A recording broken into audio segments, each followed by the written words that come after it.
Aloha guys, pardon the dim lighting. Wanted to express some fundamental ideas I think will perhaps revolutionize at least mine, and if not your, uh, sense of things in life. One of them being, when you look at people who have wealth or resources or opportunities, it doesn't matter that they have them. It matters how they, how well they use it to better themselves and others, and whether they can manage it and be responsible for it. In one sense, it's actually, better to start off not having much, or at least having, some some security from your guardians, but they teach you, and not they don't want to just spoil you because they want you to be their friend, and they're lonely and greedy for that. But they teach you how to, how to work smart, how to work different trades, and not abstract stuff like a lot of people get into sports and certain things that, may earn you a living, being a professional athlete, or all these little things like electronics maybe. But you know it's important, I think, to have a well balanced and wide span of knowledge.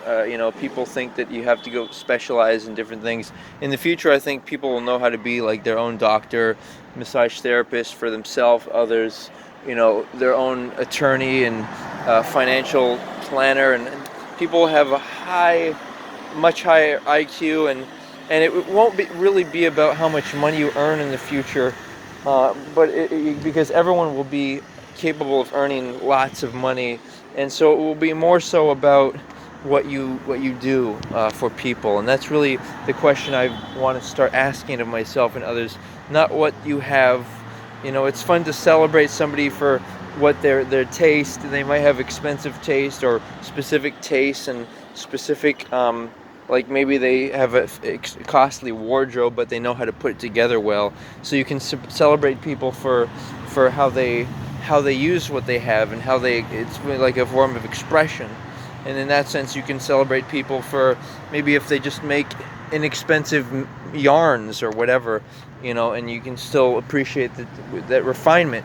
It's about that refinement, whether you're, an attorney, or whether you're cleaning. You can always refine what you're doing. Maybe, own your own business, manage other people, etc.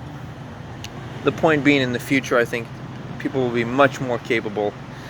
Another important element I'd like to make note of is the idea that I myself, I categorize people in love. If I'm going to love my dream mate, it's going to be based because I love what she's interested in. And you'd be surprised, the ego makes it think that, oh, it's about somebody's wealth and their body. But in the true spiritual love realm, or truth realm, it's really like let's say I was to identify the most physically attractive person. I might say, certain things like wide hips, woman, tall, etc., etc. But somebody might be more attractive to me because they have so many.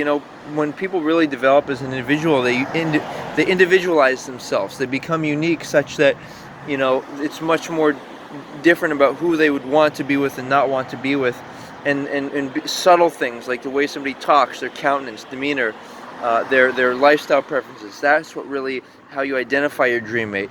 Not just, of course, you want to have a physical mutual attraction so you can enjoy intimacy, yes, but I'm saying that you'd be surprised at the difference between what you'll find attractive, just on the surface, and when you actually look into a person and see their mind and whatnot, and see what they actually like, see what foods they prefer, all that stuff. That's what really influences and defines true love. That make that the foundation of your life, and the life of your dream mate, and only want to be with your dream mate, and only want a dream mate for other